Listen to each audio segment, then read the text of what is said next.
emitiendo desde Berlín.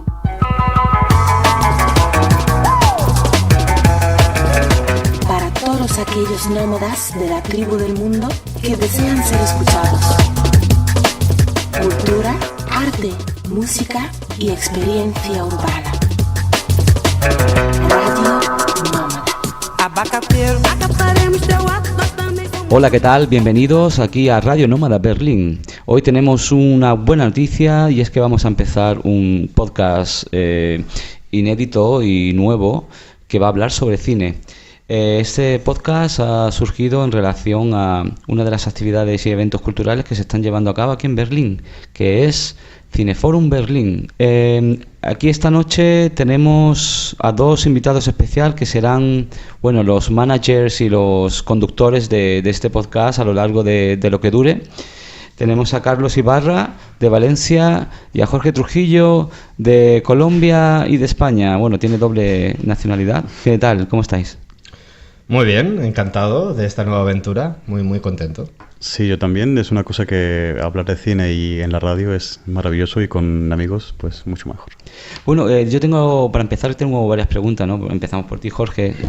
¿Qué es lo que te trae del cine? O sea, ¿por qué te gusta el cine tanto y qué es lo que ha hecho en tu vida para que te guste el cine?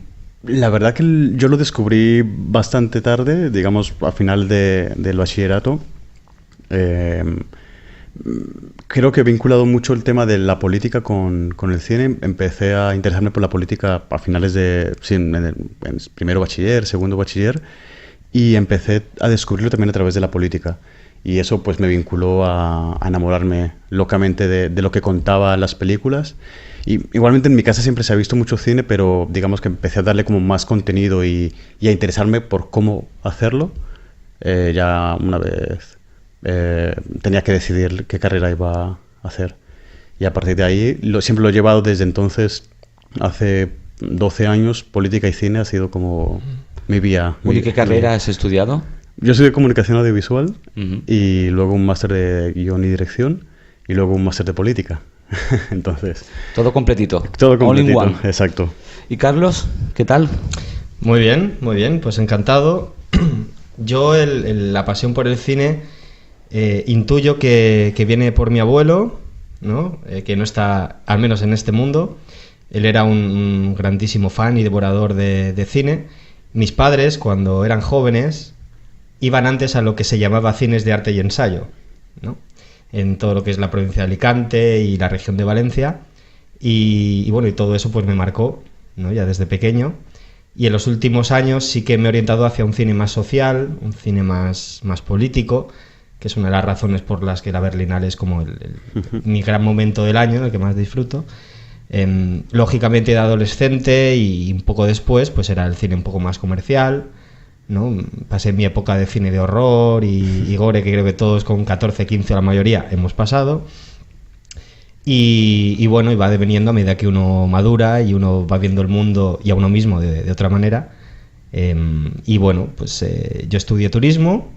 Realmente quería estudiar periodismo, pero nunca fui un estudiante de los que se llaman muy modélico y no me llegó la nota y bueno, me especialicé en hotelería, algo que nada tiene que ver con cine, y es especialmente los últimos 2 años, tras muchos años viendo cine, que decidí intentar embarcarme pues de manera más profesional en el cine, tanto en redes sociales como en proyectos con diversos medios. Escribo para culturalresona.es. Y bueno, después de la Berlinale y toda la paliza que me he pegado, pues me han salido 2 o 3 proyectos nuevos, de los cuales pues me alegro muchísimo. Tengo información sobre ti, no sé si te acuerdas, que una vez me contaste el número de películas que más o menos habías visto a lo largo de tu vida. ¿Cuántas películas son? Wow. Bueno, en comparación con... Hombre, siempre hay alguien por arriba de todos, ¿no?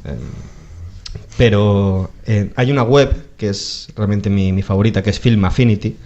IMDb es la gran conocida por todo el mundo. Yo prefiero la interfaz y digamos más accesible Film Affinity. Y yo desde que tengo uso de razón puntúo todas las películas que he visto. Que no son todas las que he visto, son de las que me acuerdo. y actualmente tengo alrededor de 2.100, 2.200. Anda. Me tienes que dar tu... Porque justamente estoy con mi Film Affinity aquí, mirando también por si tengo que revisar alguna. Que me tienes que dar tu perfil para guardarte. Sí. A ver si estáis afinados o no. Sí, bueno, esa fue la idea principal, ¿no? Estamos haciendo aquí publicidad de Sí. Bueno, yo encantado, ¿no? Que Film Affinity tenga cada vez más tirón, pero la idea de Film Affinity fue muy bonita porque surgió con el propósito de aliar o afinar, ¿no? Si es este contexto musical se puede sacar de ahí, afinar almas gemelas cinéfilas. Yo tengo, por ejemplo, un 93% de afinidad de películas votadas con alguien que vive en Rumanía, por ejemplo. Wow. ¿No? Y es como, wow, quiero conocer a esa persona. Qué interesante. ¿No? Y así nació Film Affinity y ahora es un monstruo enorme, sitio de referencia para mucha gente. Y Hay otras páginas, ¿verdad? En el que uno puede acceder para leer la crítica de las películas, ¿no? Existen Rotten Tomatoes. ¿O Rotten Tomatoes está en el top 3, 4 Sí. a nivel internacional. Y uno en inglés que se llama AMDB o algo así. IMBD, eso que comentaba antes. Carlos. IMDb. Ahí donde Sí. tú estás escribiendo, estás trabajando. No, es decir, yo escribo en Cultural Resuena, Ajá. que es un magazine especializado en cultura, no solo en cine, también en teatro, en artes plásticas, visuales, ópera, escritura, ¿no? Toda la cultura tiene cabida ahí, y estamos unas cuantas personas pues que estamos como corresponsales, ¿no? Dependiendo de dónde viva cada uno. Yo vivo en Berlín, algunos viven en Madrid, otros en Cali, y allá donde viva cada uno, pues lo que en su ciudad, el evento que tenga lugar, pues escribe eso. Es increíble, ¿no? Cómo se está moviendo hoy en día el tema de las telecomunicaciones y de Internet, ¿no? Lo importante es que con un clic te puedes enterar lo que ocurre al otro lado del mundo. Eso no ocurría hace 30 años, cuando no existía Internet, ¿no? Bueno, Jorge, háblanos un poco también de ti, porque según tengo entendido, has presentado aquí a la Berlinale o has presentado aquí en uno de los cines de Berlín una de tus obras cinematográficas. ¿Esto de qué va? A ver, cuéntanos aquí para el público. Ya me hubiera gustado en la Berlinale, no. Estrené un cortometraje que fue como el primer cortometraje que he hecho con presupuesto y con una productora aquí en Alemania. Estuvimos como proyecto, como cortometraje en el mercado de este año y del año pasado, pero no logramos entrar a la Berlinale porque es un mercado o es un festival bastante fuerte. Y no, lo estrenamos en Interfilm Festival, que fue en noviembre. Es un cortometraje que grabamos en Colombia hace 2 años, durante el Carnaval de Barranquilla, una experiencia brutal, porque por mis orígenes evidentemente yo conocía muchas cosas, pero el estar allí y vivirlo fue fantástico. Y al igual, que como Carlos, yo también escribo en diferentes medios sobre cine y sobre temas de actualidad, como en La Marea o en Bazar Show Magazine de Barcelona, que es una pequeña revista online, también sobre espectáculos, que tiene el mismo, digamos, carácter que donde escribe Carlos, de diferentes personas que viven en diferentes partes del mundo. Son como pequeños corresponsales, ¿no? de los actos culturales. En especial, yo solo escribo sobre cine y es que son espacios interesantes. ¿Escribes también en catalán? Porque según tengo entendido, hablas catalán. Sí. En estos casos, claro, es tanto en La Marea como en Bazar Show Magazine, solo en castellano, pero sí tengo publicaciones en Cataluña, en catalán. Muy bien, muy bien. Bueno, ya que estamos aquí y vamos a dejarnos de preámbulos, dará tiempo de indagar más en vuestras vidas privadas, pero por ahora está bien. Y me gustaría que empezáramos por hablar de este gran evento del cine que ocurre una vez al año aquí en Berlín, que es la Berlinale, que es que sin duda puede que sea, o lo es, o no lo es, pregunto, el mayor festival de cine de Europa y del mundo, ¿o no? Con Cannes, con Venecia, ¿no? Están ahí. Aunque Berlinale para mí es Berlinale, por claro. lo que decías tú, ¿no? El del cine comprometido. ¿Qué diferencia puede haber entre la Berlinale y, por ejemplo, el Festival de San Sebastián y Cannes y todo eso? ¿Qué diferencia hay? Bueno, de los 3 que estamos nombrando, en el mundo hay 15 festivales de cine clase A, que se llaman. Son los que tienen la máxima categoría. Y hay unos, digamos, muchos medidores, ¿no? Para considerar cuál es A, cuál es B, y los que alcanzan, digamos, la excelencia son estos 15, y dentro de estos 15 es Cannes, Venecia y Berlín, los más grandes, y las diferencias son enormes, sobre todo en comparación Cannes y Venecia con Berlín, ¿no? En Cannes es solo para la industria. Cannes, si no eres una celebridad, es casi imposible que tengas acceso. Es una ciudad muy pequeña, además. Venecia es un poco más grande, pero organizan el festival desde hace unos años en una especie de pequeña isla artificial. Y las entradas estamos hablando que van entre los 40-60 euros la entrada. Entonces también tiene el público cabida, no solo es como en Cannes, pero bueno, quien tenga 40-60 euros por ver una película, pues puede ir. ¿Una película? Solamente una película. Sí. Y luego tenemos Berlín, que no es que sea el mayor festival de Europa, sino del mundo, porque Berlín atrae 500.000 de personas durante 10 días y vende alrededor de 350.000 tickets en estos 10 días. Es mucho más accesible. Que es una barbaridad. Claro, entonces las entradas de la Berlinale, estamos hablando que cuestan de media 13 euros. En Venecia estamos hablando de 40-60 y Cannes directamente pues no puedes ir. Pueden ir la crítica, pero no está abierta al público. ¿Y podéis hablar de otros festivales no tan famosos que igualmente tengan ese prestigio o, digamos, esa calidad en sus representaciones?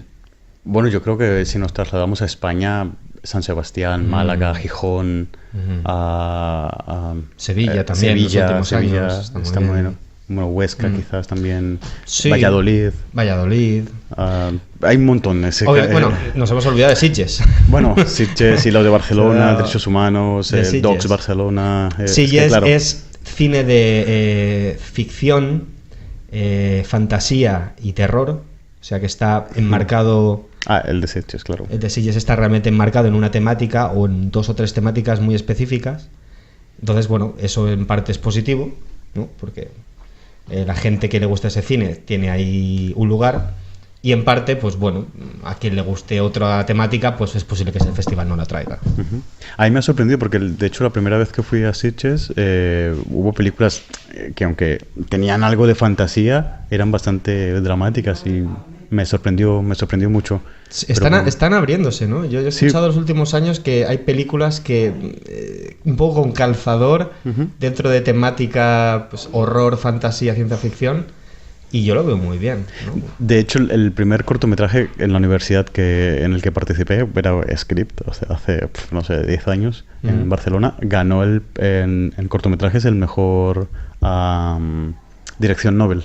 Sí. Sí, pero yo era un script en ese entonces. Bueno. Pero bueno, que me hizo ilusión y era una historia dramática. Era sobre, bueno, un conflicto entre un prisionero y un guardia, no sé cómo... Que bueno, era sobre tortura y demás. Bueno, claro, quizás lo de tortura y demás, claro.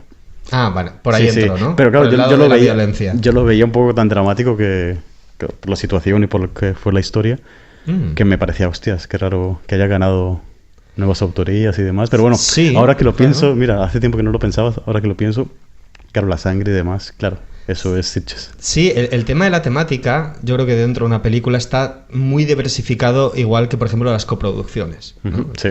Estamos en un mundo en el que ya nos sorprende ver películas coproducidas por 8 o 10 países para poder financiarlo.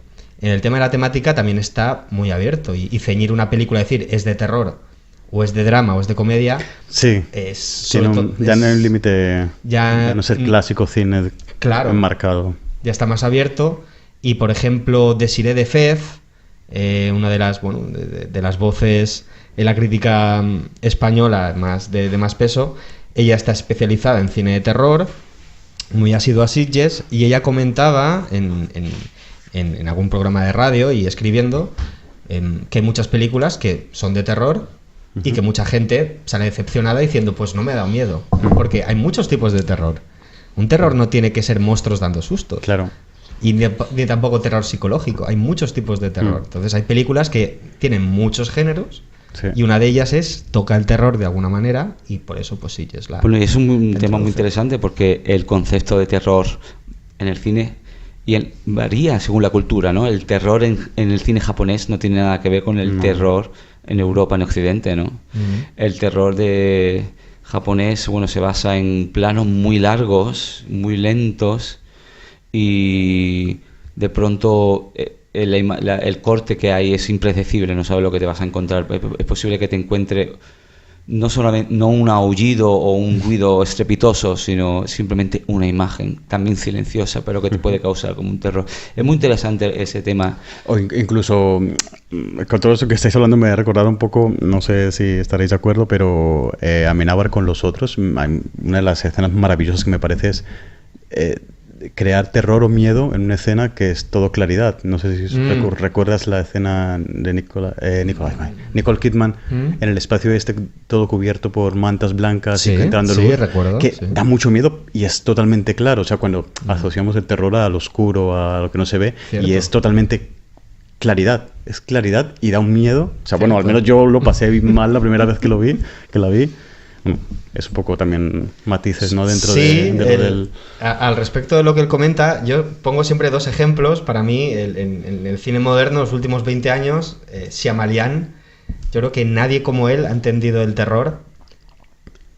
Y yo voy a poner dos escenas, ¿no? Quien haya visto Señales y quien haya visto...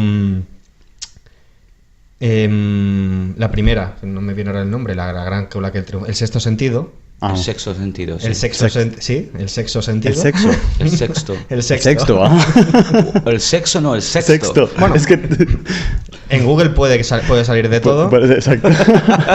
Entonces, por ejemplo, yo las dos escenas que más realmente me aterran de Shyamalan, de su filmografía, son dos que ocurren a plena luz del día y que mucha gente no repara en ellas. Yo cuando hablo con gente dice, pues mira, no reparé. Una es cuando el niño está en el coche y entonces le dice, creo que es a la madre que va al lado, le dice, ha habido un accidente delante y ha muerto una mujer, ¿no? Entonces la cámara en todo momento, en su esquina derecha abajo, está el niño en el asiento del copiloto y todo el resto de la pantalla lo ocupa la ventana. Entonces, cuando enfoca a la madre, la cara de la madre está ocupando la esquina inferior izquierda y todo el resto es la ventanilla. Entonces, la conversación, cuando va cambiando el plano, estás esperando que en algún momento aparezca la mujer. Y hay 1 minuto y medio de conversación que uno está aterrorado. Porque sabe que va a aparecer una mujer llena de sangre y no sale. Y cuando baja la guardia, muy al estilo Hitchcock, ¡pum! ¿no? Te lo mete ahí. Te lo mete, ahí. ¿no? Y es a plena luz del día. Y es solo con la cámara, ¿no? No pasa nada más. Y la otra en Señales es cuando están en el sótano, ¿no? Todos ahí en la casa, aterrorizados, que intenta entrar este bicho.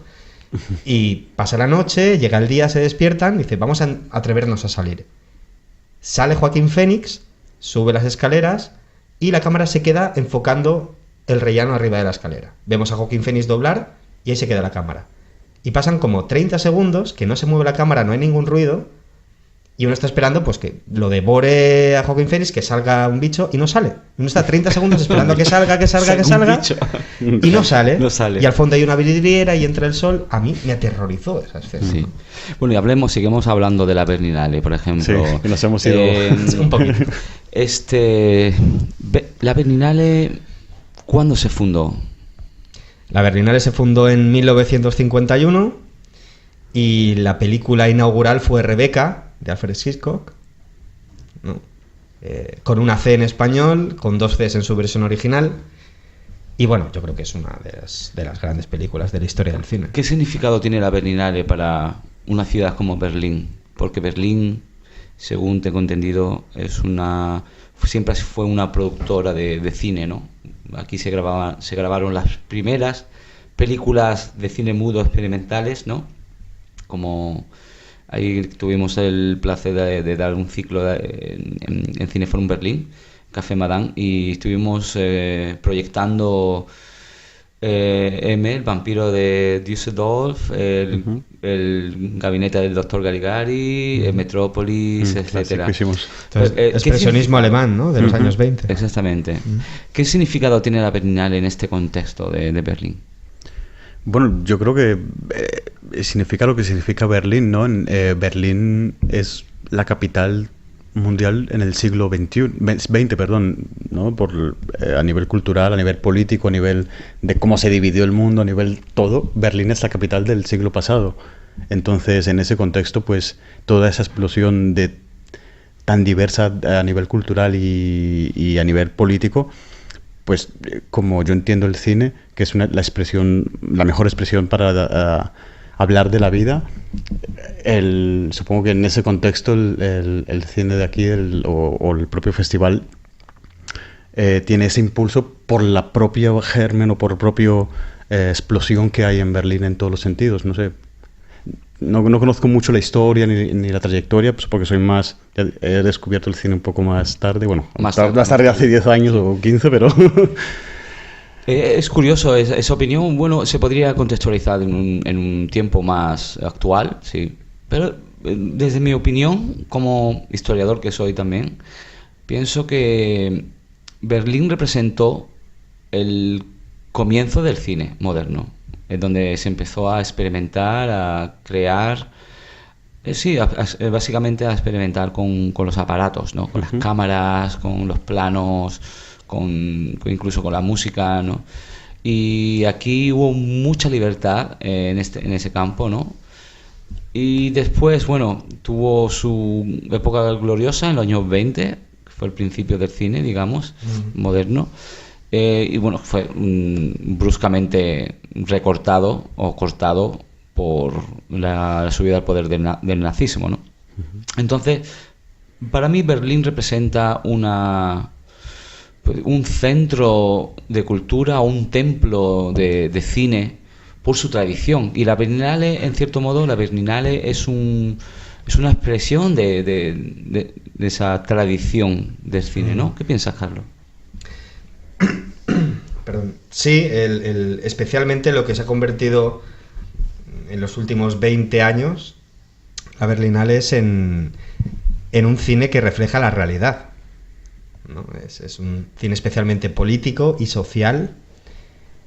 Y, por ejemplo, este año el eslogan de la Berlinale ha sido "Lo personal es político", que esto es un lema del movimiento feminista de 1961, especialmente estudiantes y mujeres jóvenes, que se manifestaron, no estoy seguro, creo que fue en Estados Unidos, no sé dónde exactamente, y hace referencia a que en la época en la que estamos y los medios que tenemos para alzar la voz y que se nos oiga, ya lo que pasa dentro de casa no se queda en casa, uno tiene la posibilidad de compartirlo. Y eso es lo que hace la Berlinale. Aproximadamente el 85-90% del programa, me atrevería a decir, es cine basado en la realidad, en lo que pasa hoy en cualquier país, cualquier continente, tocando religión, tocando arte, tocando problemas de sociedad. Es impresionante, exactamente. Tocando todo, y a diferencia de otros festivales, que sí que está mezclado pues más la ficción, la Berlinale es pues, casi 100% eso, ¿no? Y uno ve, por ejemplo, en Lesoto, este año, la primera vez en la historia que Lesoto, que es un país de 2 millones de habitantes dentro de Sudáfrica, tiene acceso a un gran festival. Yo pude ver la película, que ya incluso hablar con el director después, y es una película fascinante de cómo este hombre que vive en Berlín de hace años echa de menos su país y cómo la llegada del hombre blanco devastó, y sobre todo la imposición de la religión cristiana. Y este son el tipo de películas, ¿no? Del Sudán, un documental sobre Sudán increíble, que ya está muriendo gente, pero a borbotones todos los días. Y no solo este lado de tristeza, ¿no? Cualquiera que escuche esto puede pensar, madre mía, voy a salir llorando de las películas, ni mucho menos, pero sí que muestra un lado muy real de cómo está la sociedad en todos los rincones del mundo, algo que otros festivales, pues ya más encasillados, ¿no? En sus temáticas, pues no ofrecen.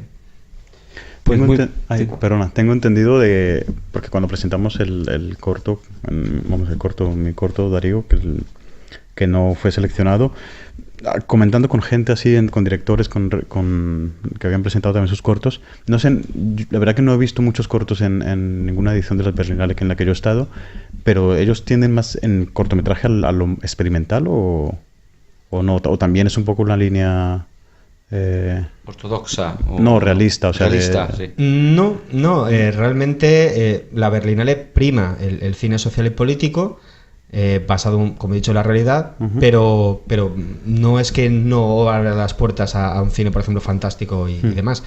Los Berlinale Shorts, que es la sección de los cortos, tienen, digamos, varios eslóganes, y dentro de esos eslóganes encuadran los cortos. Vale. ¿No? Por ejemplo, yo el que vi fue antes que ficción, realidad.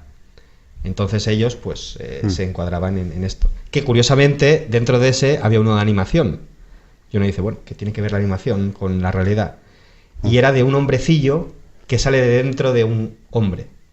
Y este hombre es un hombre muy bello, muy apuesto, y el hombrecillo es un hombrecillo gordo, feo. Del y montón, ¿no? Del montón. Y este hombrecillo se acaba enamorando del hombre Ostras. y vive escondido dentro de la casa y dibuja y tiene muchísima sensibilidad, ¿no? Y dura pues como 15 minutos y es fascinante. Se llama Liderk Ur, eso es en húngaro. En inglés se tradujo como Mr. Mare, y es una auténtica maravilla, ¿no? O sea, es... Pues vamos ahora, antes de indagar más en la Berlinale y en algunas de las obras que hemos visto este año, vamos a poner un poquito de música. Recomendación de Carlos Ibarra. Ahí va.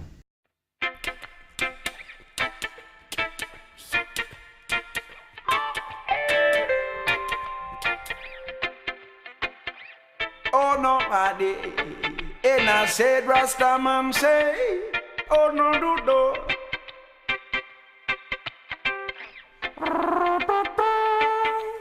Dang, dang, dang, dang, dang. And I see trees of green, baby, red roses too. I see them bloom for me and you. And I think to myself, baby, what a wonderful world.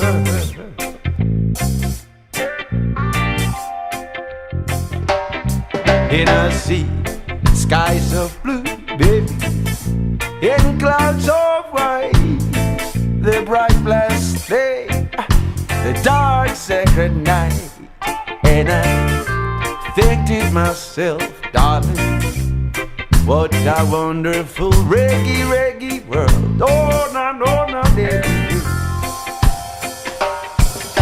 The colors on the rainbow are so pretty in the sky, and they're also on the faces of the people walking by. I see friends shaking hands, saying, how do you do, baby? They're really saying, I love you, oh, do, yeah.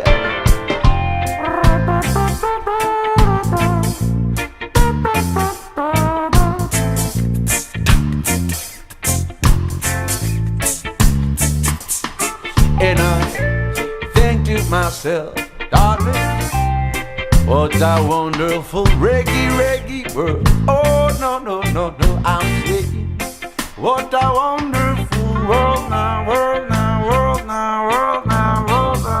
yeah. And I hear babies crying, I watch them grow. They learn much more than I'll ever know.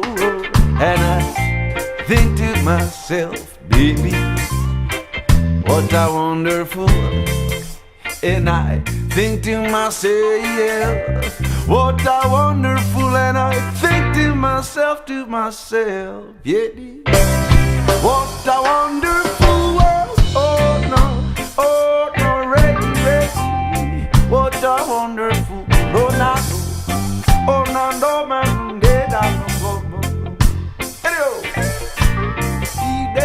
what a wonderful world now, wonderful. Oh, what a wonderful reggae. Oh, reggae. I say, what a... Bueno, pues estamos aquí otra vez, después de esta dulce y apacible melodía. Y vamos a empezar hablando con nuestros invitados, Carlos Ibarra y Jorge Trujillo, en los cuales nos van a hablar de una producción española, la primera y única que se ha presentado este año en la Berlinale, llamado Elisa Y Marcela. y Marcela. A ver, contándonos un poco de esta película, ¿cómo ha ido? Bueno, es la única en sección oficial, ¿no? Es la única en sección oficial. Otras películas y hay un total españolas. de 9 producciones españolas en esta Berlinale, la mayoría coproducidas con otros países. Uh-huh. Bueno, Elisa y Marcela es la historia de dos gallegas que logran casarse a finales del siglo XIX o a principios del XX. Sí, a principios del XX. Se casan en 1901. Ah, en el 1. Ah, mira, justo ahí. Sí. Y bueno, pues es una historia... A mí me gustó la película. ¿Se casaron en España? Sí, en Galicia. Pues tuvo que ser porque en aquel tiempo no estaba permitido. No, en España desde el 2004. Hay un truquillo Hay que, un truquillo que desvelaremos. Ah, vale, perfecto. Sí, no, de no por sé qué se pudieron casar. No sé hasta qué punto podemos hacer spoiler, pero bueno... No demasiado. Bueno, No se demasiado. intuye un poco, ¿no? Una de las dos se hace pasar por, ¿no? Ujú. Hacen, bueno, ciertas acciones creativas para poder casarse y poder, sí, pasar de los chismorreos y los prejuicios que evidentemente habían en ese entonces y que siguen habiendo ahora, yo creo, ¿no? Yo creo que es una película, bueno, muy interesante y muy necesaria. Pero bueno, sé que también tiene cosas que flojean y que las podemos comentar luego con Carlos, que creo que no está muy de acuerdo con lo muy En la variedad está el placer. Exacto. Ahí en los diferentes puntos de vista podemos sacar... Si quieres comentar tú y una ya buena luego... idea. Bueno, ¿Qué te pareció la película? Elisa y Marcela se rodó en 4 semanas, ¿no? Una de las cosas que hacen grande Isabel Coixet es su sinceridad, ¿no? Ella no tiene filtros. Yo estuve en la rueda de prensa después del estreno de Elisa y Marcela y fue la mejor rueda de prensa que yo he visto en 5 berlinales y la gente se lo pasó bomba. Incluso la mayoría que no le había gustado, la gran mayoría. Como dije, se rodó en 4 semanas con muchas prisas porque había un presupuesto muy bajo y la gente pensará, bueno, Elisa y Marcela es de Netflix, ¿no? Entonces, el hecho de ser de Netflix no significa que pongan 60 millones de euros y salga aquello adelante, ni mucho menos. Elisa y Marcela no presta atención a los detalles, ¿vale? Es decir, vemos la historia poco a poco al principio, los primeros 15 minutos va explicando cómo se enamoran entre ellas y después de ahí es ya un no parar. un no parar, ¿no? Es decir, generalmente cuando se diferencia el cine de autor y el cine comercial se refiere a la atención que se presta en los detalles y al ritmo, ¿no? Al lenguaje narrativo, al ritmo. Y Elisa y Marcela toca un tema de una directora que hace cine de autor y es una temática llevada de una manera no comercial, pero tiene un ritmo y sobre todo está dulcificada la historia porque está muy retocada de la historia real, dicho por la misma Isabel Coixet, porque Isabel Coixet es como un osito de peluche. Isabel Coixet sube en Instagram fotos de gatos, sonriendo, corazones, es un oso de peluche. Y ella las historias tristes pues no le gustan. Entonces ella, cuando ve una buena historia, pero que es muy triste, hace una película, o una buena novela, y hace una película, pero la dulcifica porque el final es demoledor, porque al final mueren, y no le gusta. Y ella, pues, lo dulcifica y lo cambia. Y Elisa y Marcela, al igual que la librería de Bookshop, que se presentó en la anterior Berlinale, que pasó exactamente lo mismo, pues está dulcificada de la historia real, porque ella, pues, no le gusta. Está en su derecho, es la directora. Pero también yo y mucha otra gente estamos en nuestro derecho de que se nota de que no hay veracidad porque ella a propósito pues ha retocado y cambiado. Y para ti, Carlos, ¿qué piensas? Perdón. Sí. No te preocupes. Jorge. No, a nivel técnico y lo que comenta Carlos, yo estoy muy de acuerdo. Yo creo que también hay es muy pulcra la imagen para el contexto de la película, de lo que es Galicia en 1900.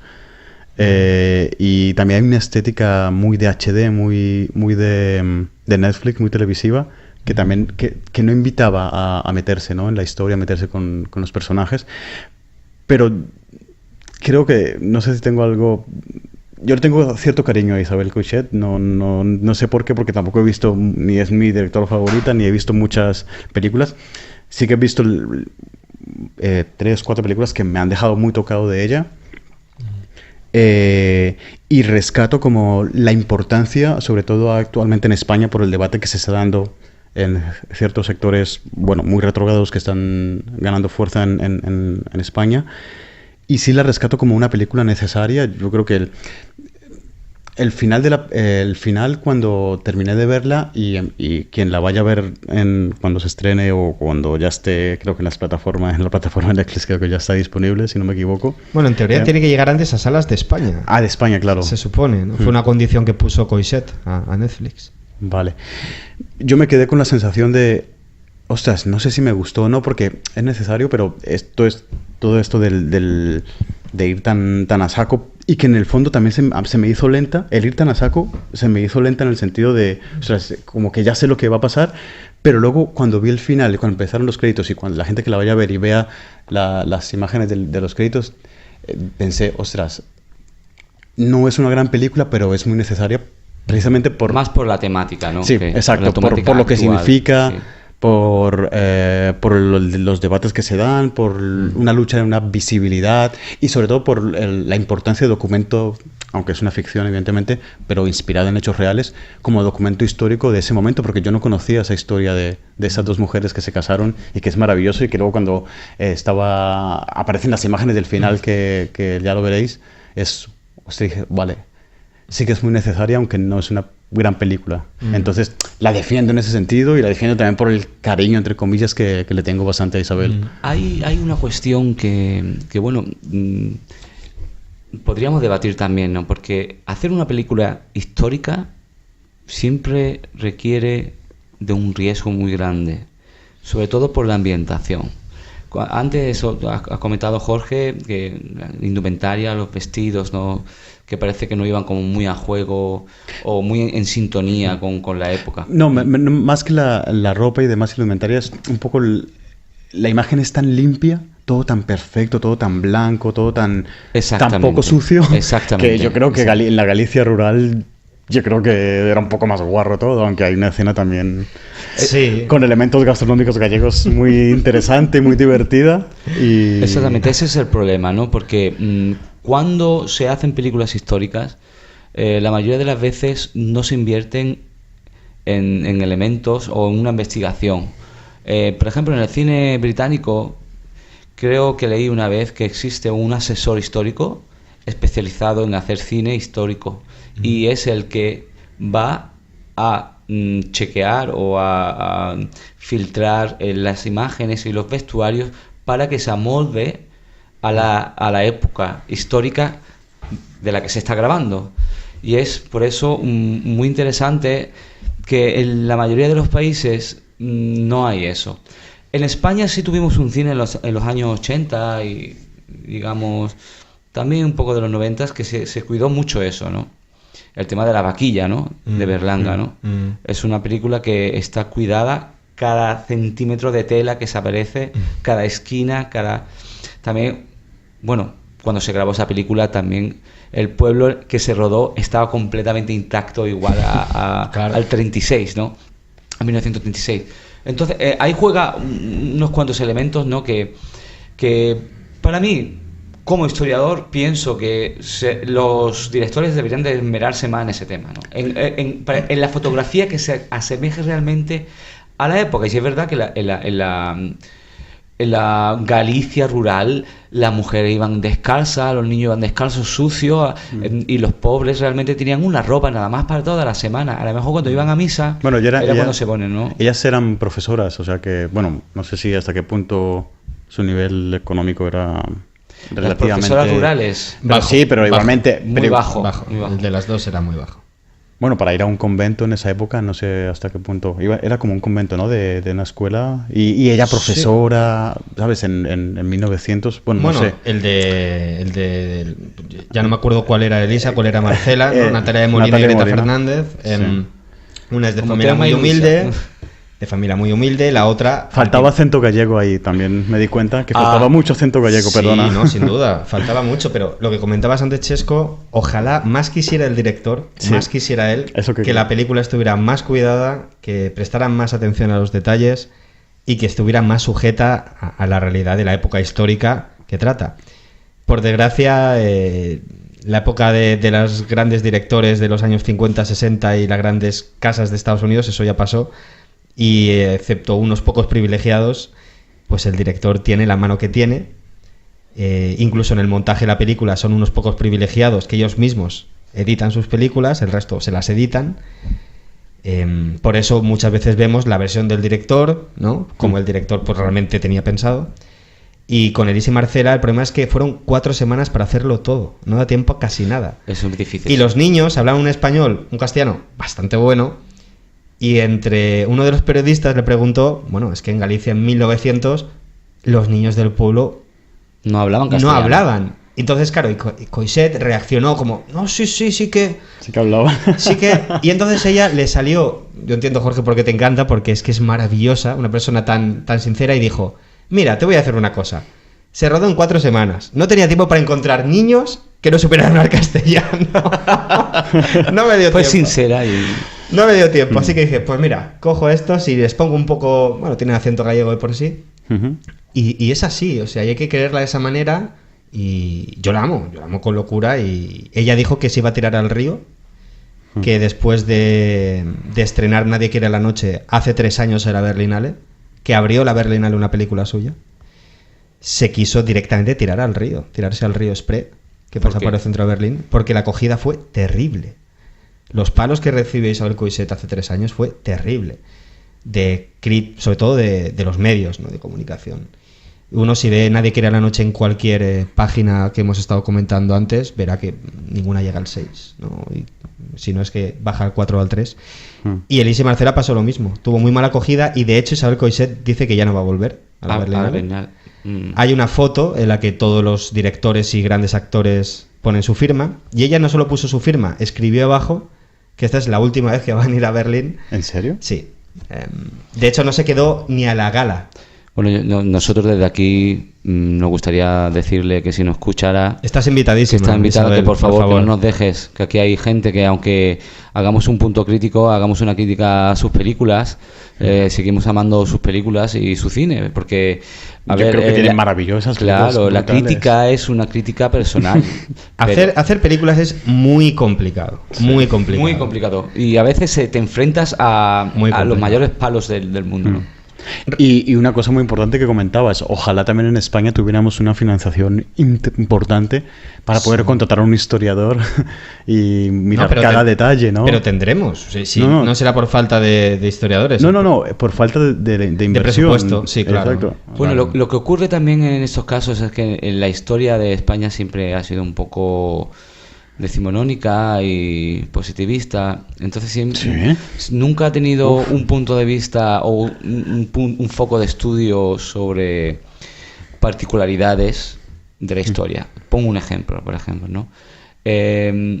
Existe la historia de los reyes, de las batallas, de los acontecimientos económicos y sociales, pero muy poca gente en España habla, por ejemplo, de temas como la esclavitud, los marginados, la prostitución, la vida cotidiana, cosas que realmente para mí tienen mucho más valor que un acuerdo entre reyes o una batalla. Hay pocos trabajos de este tipo, y eso es una cosa de la que tiene mucho otros países, como especialmente el mundo anglosajón y el mundo germano y francés también, tienen mucho de esa producción de historia. Entonces, a partir de entonces... ¿Hablas a nivel cinematográfico? Hablo a nivel académico. Claro, como institucionalmente yo creo que sí falla de ahí, pero yo creo que hay mucha documentación que se ha hecho, digamos, fuera de lo institucional sobre estos temas y, bueno... Pero falta, o sea, y más mucho centrado... cine.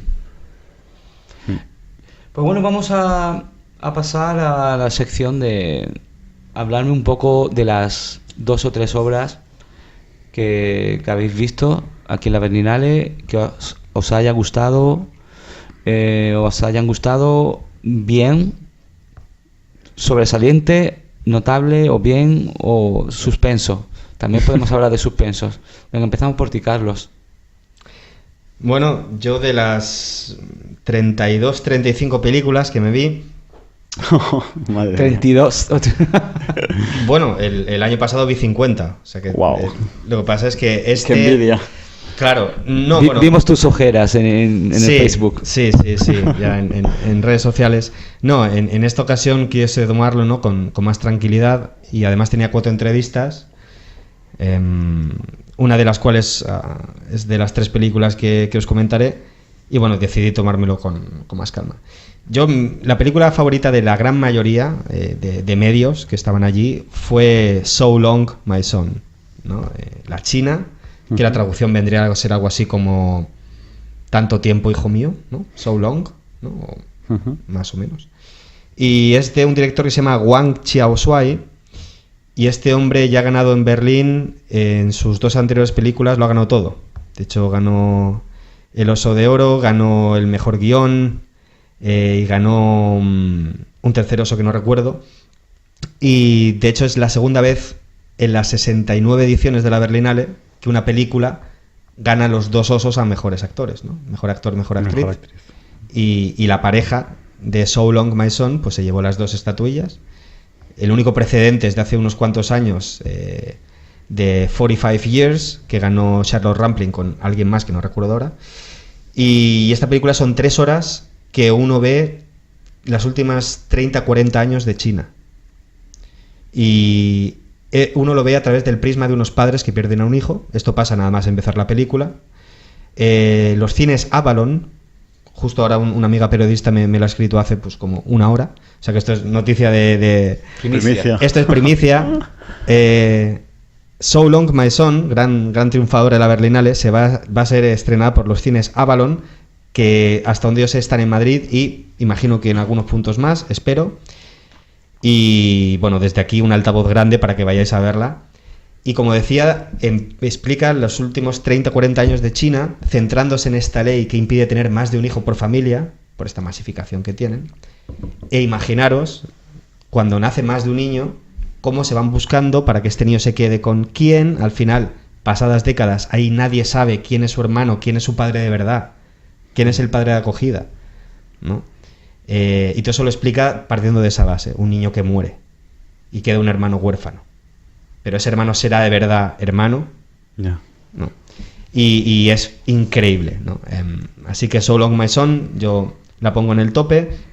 Y luego, bueno, para nombrar de un país más pequeño que tiene poco altavoz, El despertar de las hormigas, ¿no? Y yo aprovecho para hacerme publicidad en culturalresona.es. Podéis ver la entrevista que les hice a la directora y la actriz principal. Muy bien, muy bien. ¿No? Y bueno, creo que es también función, de hecho el Cineforum lo es, que hace Chesco desde hace ya creo que es un par de años. Un año llevamos. Un año, Cineforum. Y el Cineforum Berlín, este programa de radio, yo creo que una de sus funciones vitales tiene que ser intentar promocionar un cine que tenga menos altavoz, de países un poco más humildes, que hacen un trabajazo tremendo, ¿no? Y El despertar de las hormigas habla sobre una mujer que, si bien la sumisión de la mujer al hombre no es completa en Latinoamérica, en este caso en Costa Rica, hay detalles como quién gestiona el dinero, ¿no? La presión por tener un hijo más, de igual que tengas 3, todo el mundo, primero las mujeres, te van a presionar para tener un cuarto, y igual tu economía está muy mal, pero allí todo el mundo, pues, un hijo más, y detalles del día a día, pues, micromachismos, ¿no? Que llamamos. Y entonces, con fantasía, con sueños vívidos, que uno no sabe si es sueño o es realidad, se cae el pelo, pero no es solo por el estrés, tiene una interpretación.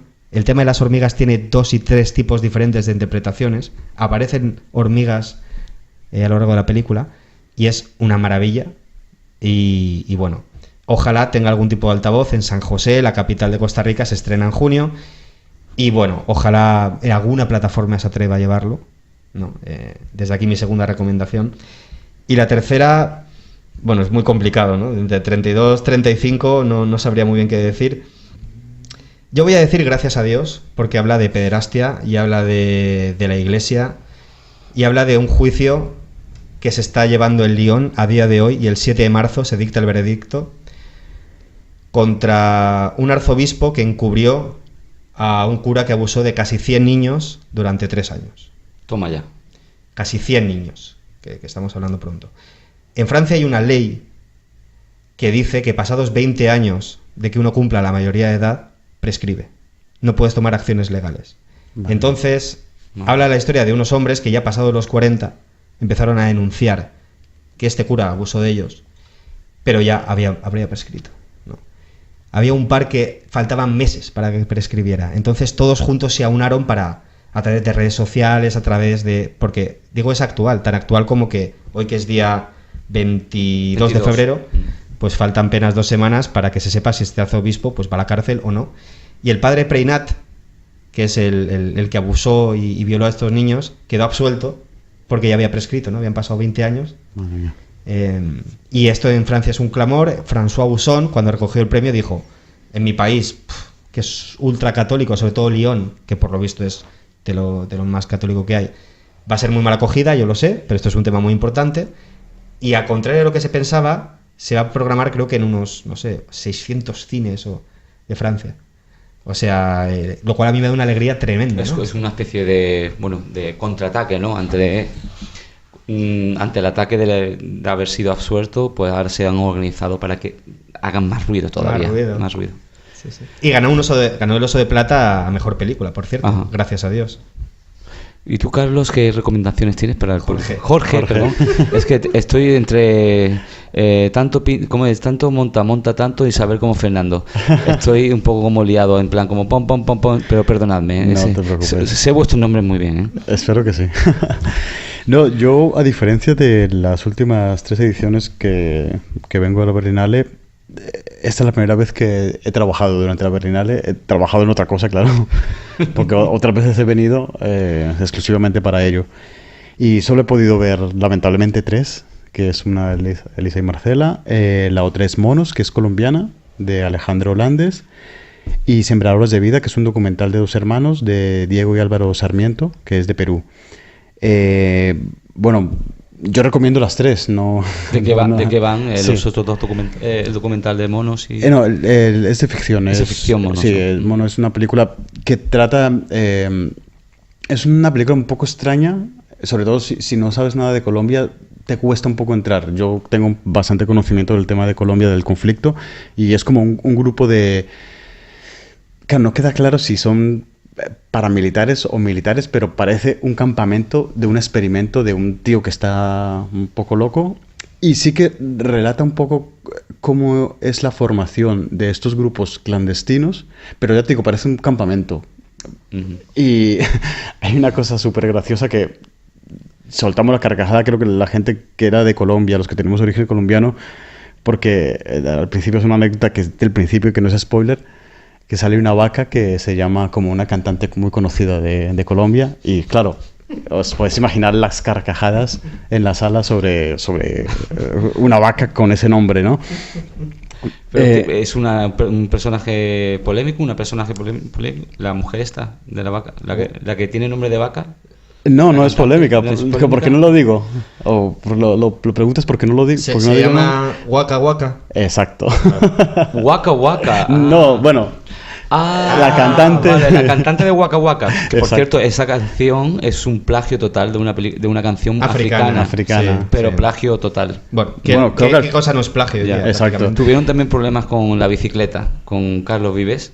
Es una canción que tuvieron hace un par de años por ahí. Ujú. También tuvieron Sí. problemas de derecho de autor y tuvieron que retirarlo del mercado. De hecho, hoy he visto que la famosa escena del baile de Pulp Fiction, Sí. ¿no? Fellini en 8,5. Lo habían hecho. Lo habían hecho. Es inspirado, Sí. claro. Sí, Entonces, claro. exactamente los mismos movimientos de Uma Thurman y John Travolta, Son... si uno bucea un poco en Twitter, porque hoy es de los trending topics que hay, ve arriba y abajo la escena de cada película y es exactamente igual que Fellini lo hizo en Fellini 8,5. Es que ser original es muy complicado. Sí. Todo está prácticamente Y quién sabe de inventado. dónde lo sacó Fellini, que igual no lo sacó de su imaginación. Exacto. Igual lo vio en otro sitio. Seguramente lo verían de otro sitio. Sí, bueno, y la película... sí que también me quedé como...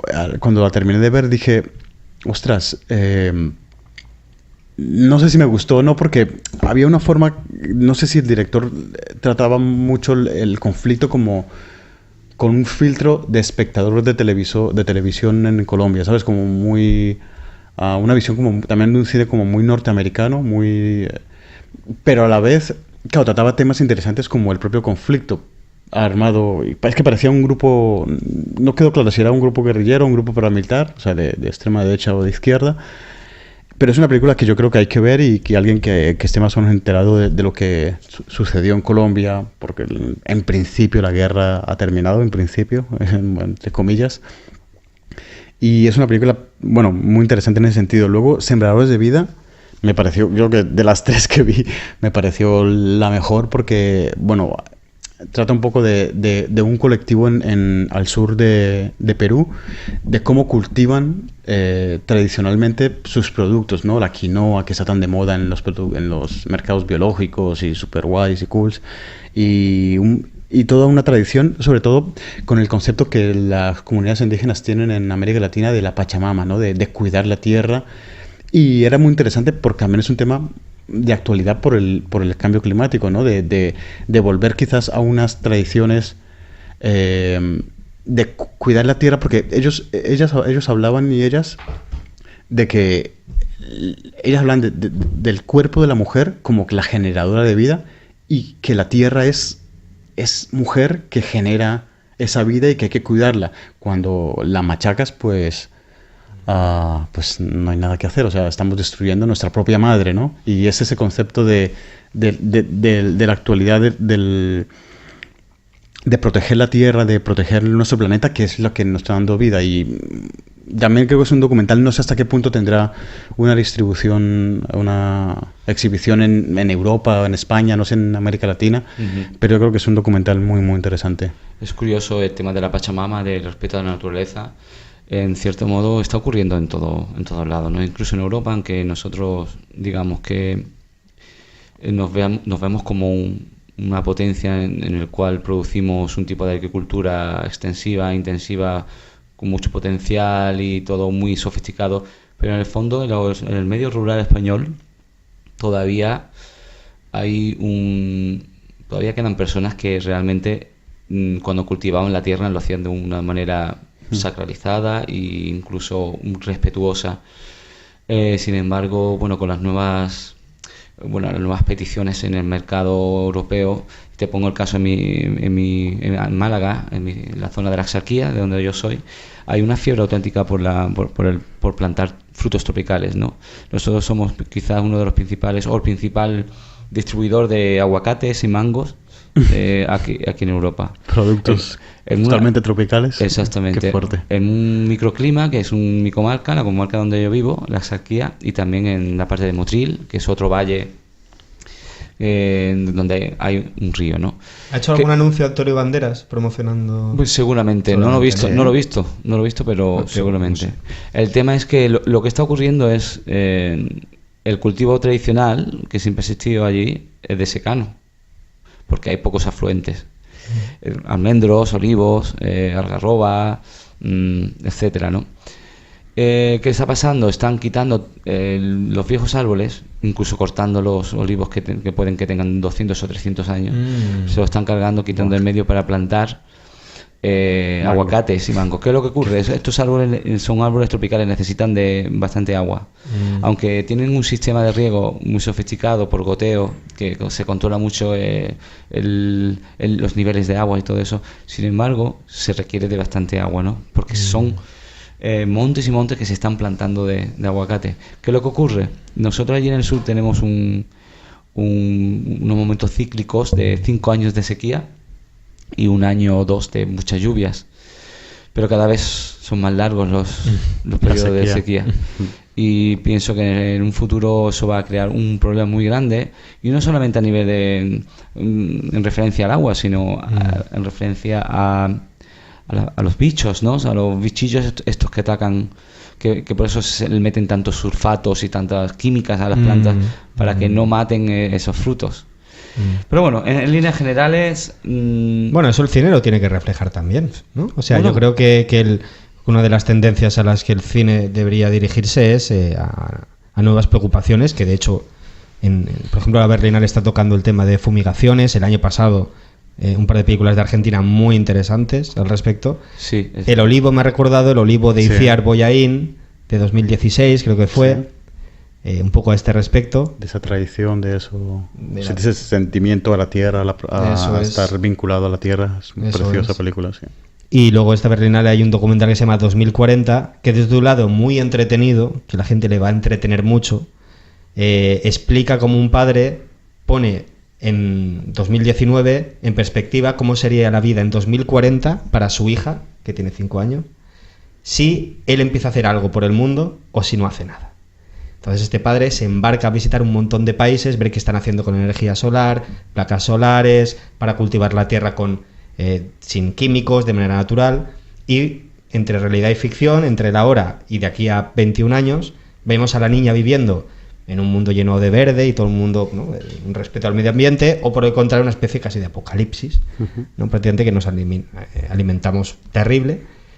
Y a ese tiene que ir el cine. Todo lo que has hablado, Chesco, el cine yo creo que tendría que tocarlo más. Me da la sensación de que no se toca demasiado, pero porque es un tema que no interesa mucho. Es como la pobreza. La gente dice, bueno, cambio climático, ya veo las noticias, que hay una película sobre esto, un documental, ¿no?, una labor de concienciación de eso. Sí, a veces también el cine juega como una doble arma, ¿no? Primero para concienciar a los propios autóctonos o a la propia gente del lugar donde se ha grabado, pero también creo que tiene como una resonancia más grande cuando se estrena en países internacionales y tiene una gran acogida.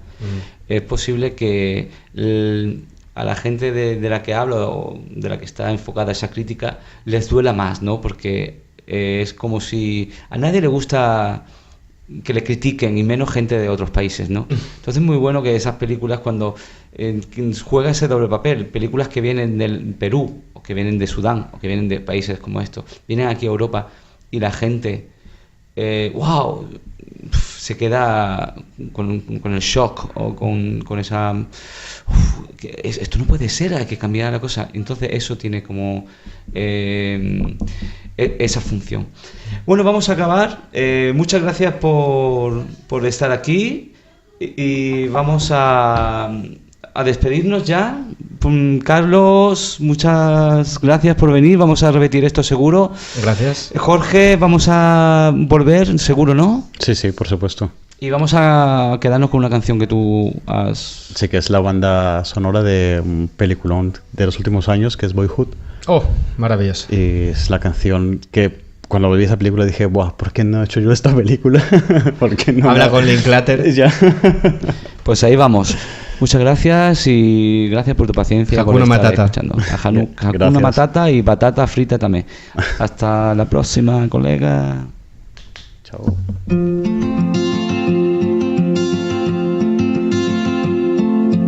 Let me go. I don't wanna be your hero. I don't wanna be a big man. I just wanna fight with everyone else. Your masquerade. I don't wanna be a part of your parade. Everyone deserves a chance to walk with everyone else while holding down a job to keep my girl around, and maybe buy me some new strings and her a night out on the weekend, and we can whisper things, secrets from our American dreams. Baby needs some protection, but I'm a kid like everyone else. So let me go. I don't wanna be your hero. I don't wanna be a big man. I just wanna fight like everyone else.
Radio Nómada.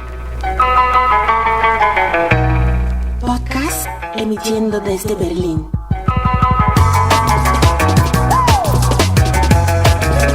Para todos aquellos nómadas de la tribu del mundo que desean ser escuchados. Cultura, arte, música y experiencia urbana. Radio Nómada. Abacateiro, acaparemos